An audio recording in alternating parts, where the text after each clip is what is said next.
Pancasila dan Kewarganegaraan, Fakultas Keguruan dan Ilmu Pendidikan Universitas Nusa Cendana. Pada kesempatan ini, kami akan menyajikan materi tentang hukum perikatan. Jadi, sebelum menyajikan materi, tentunya kami akan memperkenalkan diri. Saya sendiri, Wihotina Leni Kristianti. Saya Victoria Jonas Andre. Saya Susan Timbul Barat. Saya Deru. Saya Maria Fatima Putih. Sekian perkenalan dari kami.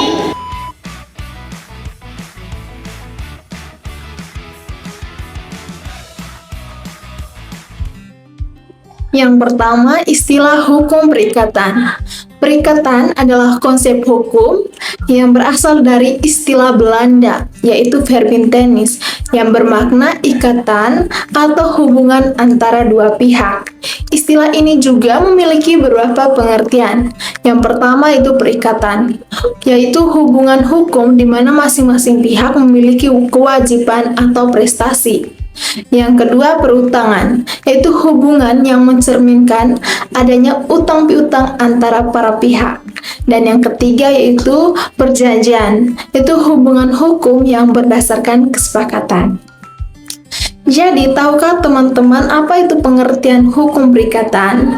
Jadi, hukum perikatan adalah cabang dari hukum perdata yang mengatur hubungan hukum di antara dua orang atau lebih, di mana ada pihak kreditur atau pihak yang berhak menuntut dan pihak debitur atau pihak yang berkewajiban memenuhi tuntutan. Perikatan dapat timbul dari perjanjian atau peristiwa hukum lain seperti hibah, wasiat, jual beli, dan sewa menyewa. Yang ketiga yaitu sumber-sumber hukum perikatan. Sumber terutama hukum perikatan dalam sistem hukum Indonesia berasal dari perjanjian dan undang-undang. Yang pertama, perjanjian. Perjanjian merupakan perikatan yang timbul ketika dua pihak sepakat untuk saling mengikatkan diri, menciptakan hak bagi kreditur dan kewajiban bagi debitur. Pasal 1313 KUH Perdata mendefinisikan perjanjian sebagai perbuatan hukum di mana satu pihak atau lebih mengikatkan diri kepada pihak lain. Yang kedua, undang-undang, yaitu perikatan juga dapat timbul langsung dari ketentuan undang-undang tanpa adanya perjanjian. Pasal 1352 KUH Perdata menjelaskan bahwa perikatan yang lahir dari undang-undang dapat berupa: yang pertama, perikatan yang hanya terjadi karena undang-undang tanpa campur tangan manusia. Dan yang kedua, perikatan yang timbul karena perbuatan manusia yang bisa berupa tindakan yang sah atau tindakan yang melawan hukum. Terima kasih. Kita lanjutkan materi bagian 4 yaitu unsur-unsur hukum perikatan. Unsur-unsur hukum perikatan dibagi menjadi 4. Yang ke satu, hukum antara pihak. Hubungan ini melibatkan hak di satu pihak, kewajiban di pihak lain. Perikatan adalah hubungan yang diakui oleh hukum yang dapat menimbulkan hukum. Yang kedua itu kekayaan. Hukum perikatan adalah bagian dari hukum kekayaan, di mana hubungan ini dapat dinilai dengan uang, seringkali dianggap sebagai perikatan. Yang ketiga yaitu pihak. Perikatan terjadi antara pihak-pihak tertentu yaitu kreditur yang berhak atau debitur yang berkewajiban. Setiap perikatan harus melibatkan setidaknya satu kreditur dan satu debitur. Yang keempat yaitu objek atau prestasi. Objek perikatan atau prestasi mencakup kewajiban untuk memberikan sesuatu, perbuatan sesuatu dan tidak berbuat sesuatu. Objek harus memenuhi syarat tertentu seperti dapat ditentukan dan diperbolehkan, dapat dinilai dengan uang dan mungkin dilaksanakan. Yang bagian kelima yaitu tujuan perikatan. Dalam pasal 1234 KUH Perdata menjelaskan bahwa perikatan adalah terpenuhinya prestasi bagian kedua belah pihak yang mengadakan perikatan prestasi yang dimaksud harus memenuhi syarat kehalalan, yaitu tidak dilarang oleh undang-undang, tidak bertentangan dengan ketertiban umum, dan tidak melanggar kesusilaan masyarakat. Prestasi ini berupa kewajiban memberikan sesuatu, melakukan sesuatu berupa jasa, atau tidak melakukan sesuatu. Sekian materi dari saya, terima kasih. Oke, baik, kan teman-teman sudah mendengar penjelasan tentang tujuan hukum perikatan. Mari bersama-sama kita menyimak video berikut ini.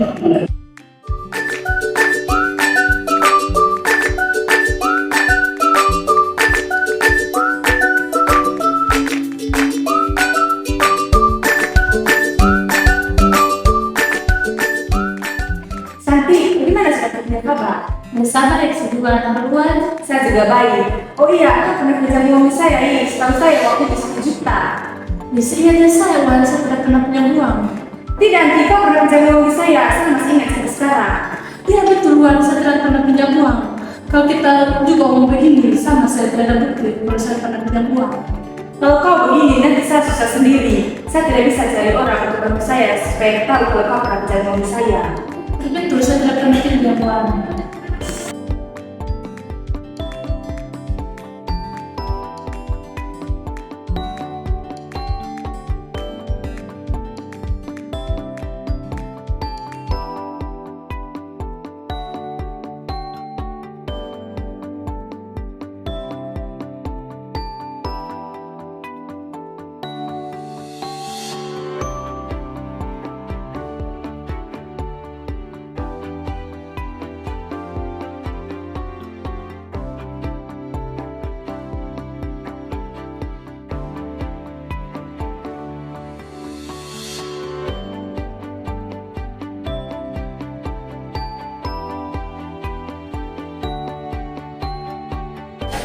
Oke, baik, terima kasih atas waktu dan kesempatannya. Maksud kedatangan kami di sini ingin membahas terkait hak waris dari kedua orang tua laki. Oke, baik Bu, saya cek lagi ya.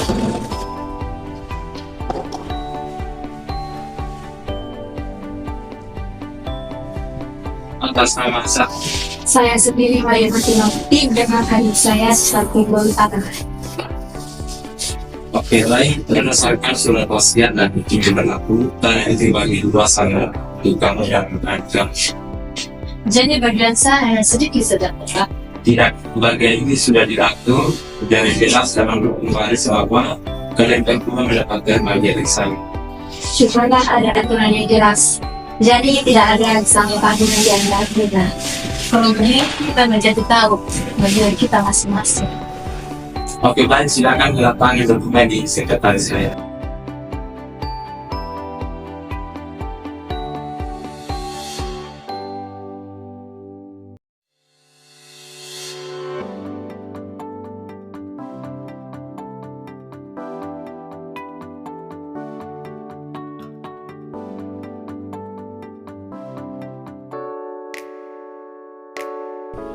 Terima kasih atas bantuannya, Pak.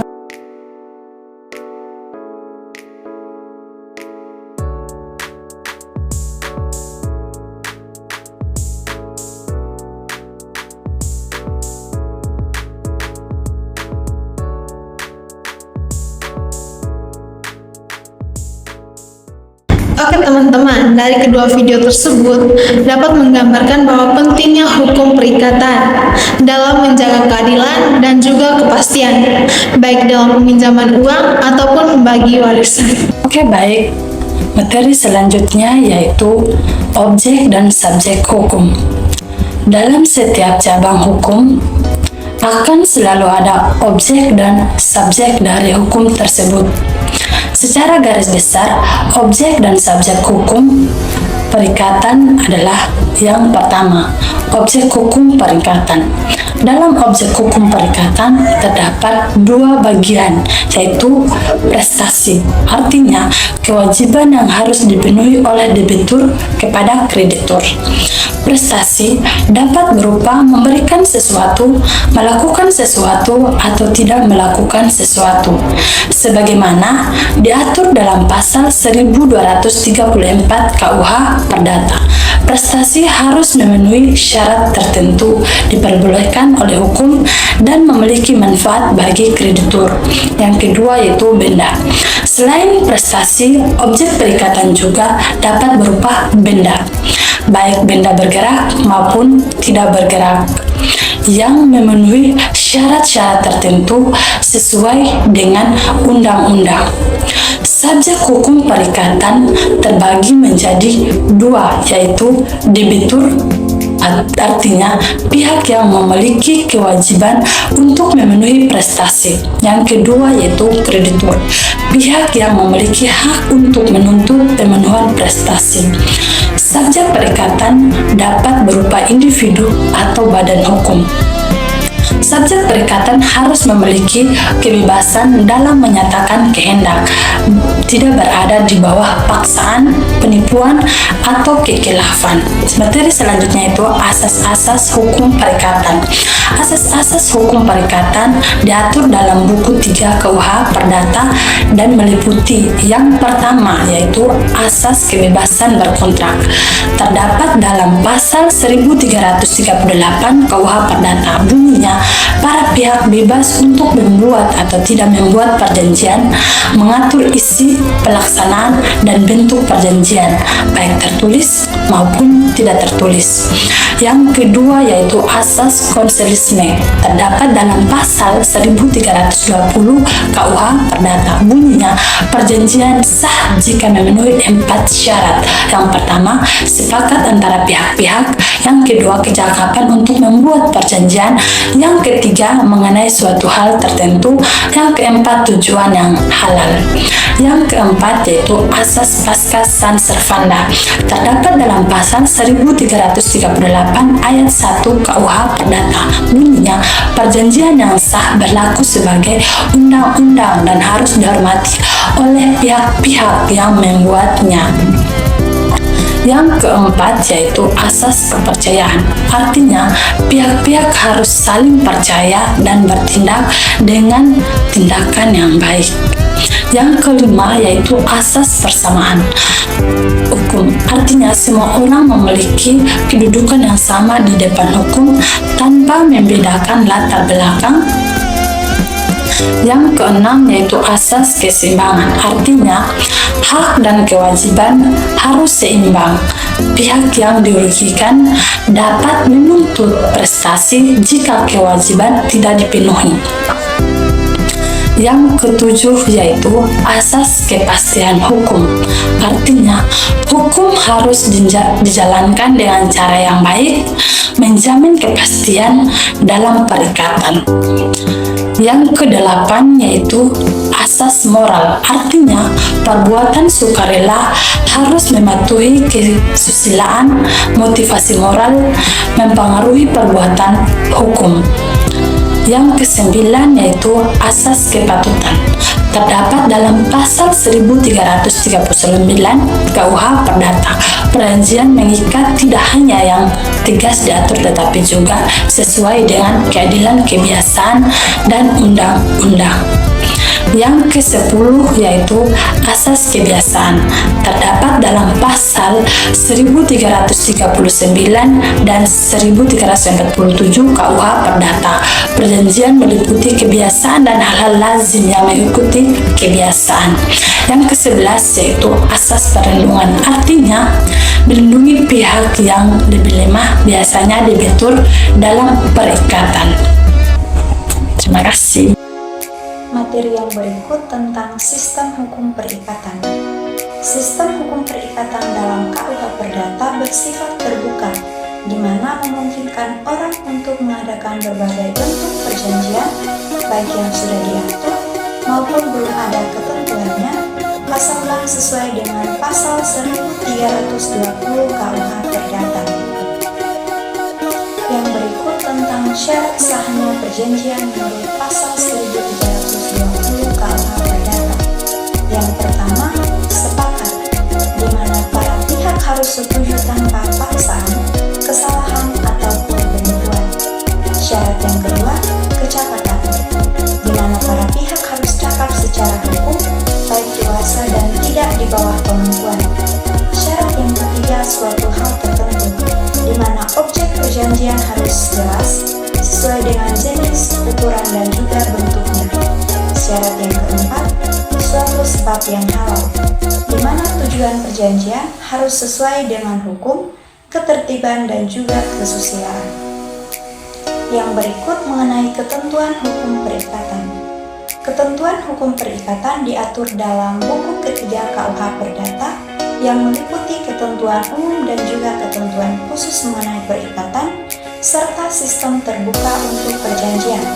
Yang pertama, ketentuan umum dan khusus. Ketentuan umum ini mencakup bab 1 sampai bab 4 buku ketiga KUH Perdata yang berlaku untuk semua perikatan.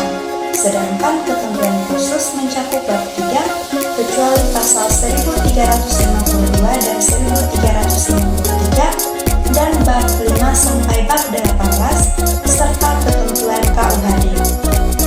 Ketentuan khusus mengutamakan penerapan dibandingkan ketentuan umum jika terjadi pertentangan atau lex specialis derogat legi genere. Yang kedua mengenai sumber perikatan. Sumber perikatan mencakup 2 poin penting. Yang pertama, perikatan dari undang-undang yang terdiri dari perikatan yang timbul dari perbuatan sesuai dengan hukum dan perbuatan yang melawan hukum. Yang kedua, perikatan dari perbuatan orang terdiri dari 2 poin penting. Yang pertama, perbuatan sesuai hukum, misalnya wakil tanpa kuasa dalam pasal 1354 sampai 1358 dan pembayaran tanpa hutang dalam pasal 1359 sampai 1364. Yang kedua, perbuatan melawan hukum yang diatur dalam pasal 1365 sampai 1380 meliputi kerugian pada harta dan diri pribadi. Yang ketiga, mengenai hak dan kewajiban. Hak dan kewajiban mencakup 3 poin penting. Yang pertama, wakil tanpa kuasa, di mana hak dan kewajiban meliputi penyelesaian urusan hingga selesai dan penggantian biaya oleh pihak yang diwakili. Yang kedua, pembayaran tanpa hutang, di mana pihak yang menerima pembayaran tanpa hutang wajib mengembalikannya. Yang ketiga, perbuatan melawan hukum, di mana pengganti kerugian atas perbuatan yang melawan hukum, yang melanggar hukum, menimbulkan kerugian, dan dilakukan dengan kesalahan. Yang keempat, mengenai badan hukum. Badan hukum ini terdiri dari 2 poin penting. Yang pertama, badan hukum perdata, yang didirikan berdasarkan hukum perdata dan disahkan melalui perjanjian. Sedangkan badan hukum publik didirikan oleh undang-undang untuk kepentingan negara seperti pemerintah dan daerah dan dapat digugat jika melakukan perbuatan melawan hukum. Macam-macam hukum perikatan. Yang pertama ada perikatan bersahaja atau murni, merupakan bentuk perikatan yang paling sederhana, di mana hanya ada satu orang di masing-masing pihak dan sesuatu yang dituntut berupa satu hal yang dapat dituntut seketika. Yang kedua ada perikatan bersyarat. Yang pertama ada syarat tangguh, berarti perikatan baru berlaku jika syarat atau peristiwa tertentu terjadi, diatur dalam pasal 1263 KUH Perdata. Sedangkan syarat batal berarti perikatan batal jika peristiwa tertentu terjadi, diatur dalam pasal 1253 KUH Perdata. Yang ketiga, perikatan dengan ketetapan waktu, berarti menangguhkan pelaksanaan perikatan sampai waktu tertentu, diatur dalam pasal 1268 KUH Perdata. Yang keempat, perikatan alternatif, berarti debitur dapat memilih satu dari 2 atau lebih prestasi, diatur dalam pasal 1272 KUH Perdata. Yang kelima, perikatan tanggung-menanggung. Ada 2. Yang pertama ada aktif, berarti beberapa kreditur dapat menuntut seluruh prestasi dari satu debitur, diatur dalam pasal 1278 KUH Perdata. Sedangkan pasif berarti beberapa debitur dapat dituntut untuk seluruh prestasi oleh satu kreditur, diatur dalam pasal 1278 KUH Perdata. Yang keenam, perikatan fakultatif, berarti debitur memiliki kewajiban untuk memenuhi satu prestasi tertentu atau prestasi lain yang dapat digantikan. Yang ketujuh, perikatan yang dapat dan tidak dapat dibagi. Dapat dibagi berarti prestasi dapat dibagi antara para debitur atau kreditur, diatur dalam pasal 1296 KUH Perdata. Sedangkan tidak dapat dibagi berarti prestasi tidak dapat dibagi dan setiap debitur atau kreditur harus memenuhi seluruh kewajiban atau hak. Yang kedelapan, perikatan dengan ancaman hukuman, berarti menetapkan hukuman berupa denda jika perikatan tidak dapat dipenuhi sebagai ganti kerugian atas wan prestasi, diatur dalam pasal 1304 KUH Perdata. Yang kesembilan, perikatan wajar adalah perikatan yang timbul bukan dari kesepakatan antara pihak-pihak, melainkan berdasarkan ketentuan undang-undang. Artinya, perikatan ini muncul karena adanya peraturan perundang-undangan yang mengatur kewajiban tertentu tanpa memerlukan persetujuan khusus dari pihak-pihak yang terlibat. Contoh dari perikatan wajar termasuk kewajiban membayar pajak atau kewajiban hukum untuk memberikan pertanggungjawaban dalam kasus perusakan harta benda. Yang ke-10, perikatan generik dan spesifik. Perikatan generik berarti objek perikatan ditentukan menurut jenis dan jumlahnya. Risiko kerusakan atau kehilangan ditanggung oleh debitur. Jika barang musnah karena keadaan memaksa, debitur harus menggantinya dengan barang sejenis. Sedangkan perikatan spesifik berarti objek perikatan ditentukan secara terperinci. Risiko kerusakan atau kehilangan barang ditanggung oleh kreditur setelah perikatan berlaku. Jika barang musnah karena keadaan memaksa, debitur bebas dari kewajiban. Berikutnya, ada tempat pembayaran, berarti untuk barang tertentu, pembayaran dilakukan di tempat barang berada saat perjanjian dibuat.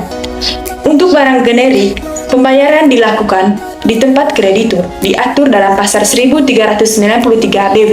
Yang ke-11, perikatan pokok dan aksesoire. Apabila seorang debitur atau terikat sedemikian rupa, sehingga perikatan yang satu sampai batas tertentu tergantung kepada perikatan yang lain, maka perikatan yang pertama disebut perikatan pokok, sedangkan yang lain perikatan aksesoire. Sekian materi dari saya, terima kasih.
Sekian penyajian materi dari kami.